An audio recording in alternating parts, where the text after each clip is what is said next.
All right, let's talk about something that's probably on your mind a lot as a parent. It's this huge, kind of scary question. How in the world do we prepare our kids for a future of work when we don't even know what that future looks like? We're going to dive right in. It always kicks off with this one question, right? The big one. We've all asked it. We're all just looking for that roadmap, that safe bet for our kids, a clear path to a good life. So what do we think of first? Yep, the classics. The jobs that feel solid, The ones that have been the gold standard for, well, forever. I mean, it makes sense. These jobs, they come with a built-in plan. You get a clear identity, a feeling of, okay, I've arrived. And honestly, for a really long time, that's exactly how it was. The system worked. But here's the thing. That world, the one where you pick your career at 18 and that's it, it's just fading away fast. And this is the uncomfortable truth, the big reality check. That whole idea of picking one thing and riding it out for 40 years, it's pretty much broken. The security we want for them, it isn't going to come from a job title anymore. It's got to come from somewhere else. Just listen to this. This is a real person, Raghav. He did everything by the book. Great degree, worked all over the world, was in a super stable industry. And then, poof, automation just wiped his job off the map. His story is, wow, it's a perfect example of how even the best laid plans can just expire. Okay, so how do we even get into this situation? To really get it, we need to look at the kinds of mindsets our schools tend to build. We're going to look at two main paths and let's call them pitfalls that come with each one. So on one hand, you've got what we'll call the fixed path. Think of it like building a skyscraper on a solid foundation.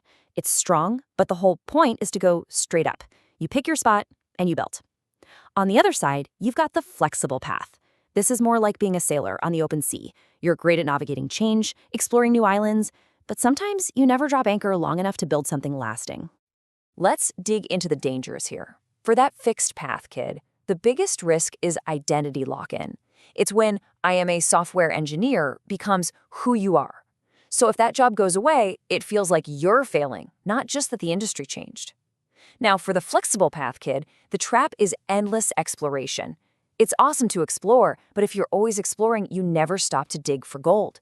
Change without direction just becomes drifting. And there's actually a third group we should talk about. A lot of kids from other school systems, they don't really get the choice of a single fancy plan.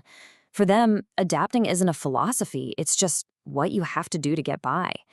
They learn to pivot and pick up practical skills early on, almost like a survival mechanism. Okay, so if being too rigid is a problem and being too flexible is also a problem, what's the solution?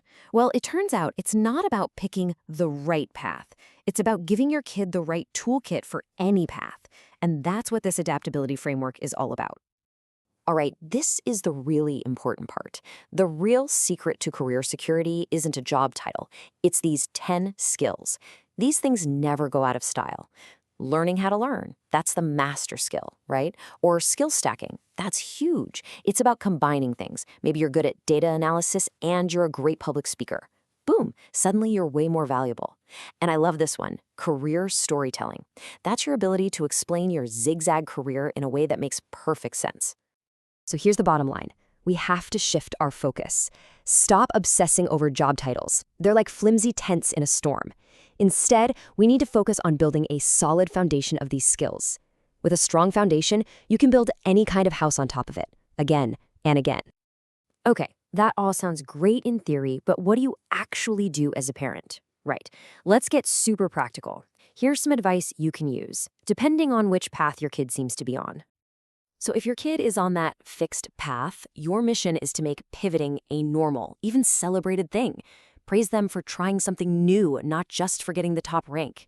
If you've got a flexible path kid, you need to help them find balance. Encourage them to go deep on something for a while, a depth cycle, before they jump to the next shiny object.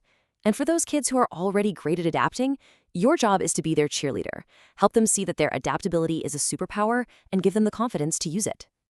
All right, I want to leave you with one final thought. It's something that completely flips the script on this whole conversation.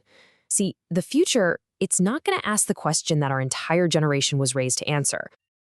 That question is a relic. It's from a different time. The world just doesn't care that much about your perfectly laid out plan anymore. What it really cares about is what you do when that plan inevitably falls apart. Instead, it's going to ask a totally different question, a question that gets to the heart of what it means to be successful for your entire life. And this is the real test. This is the new gold standard for success. It has nothing to do with what you know when you graduate. It's all about your ability to reinvent yourself over and over again. And that ability to learn again is the single greatest gift we can help our kids develop. Thanks for tuning in.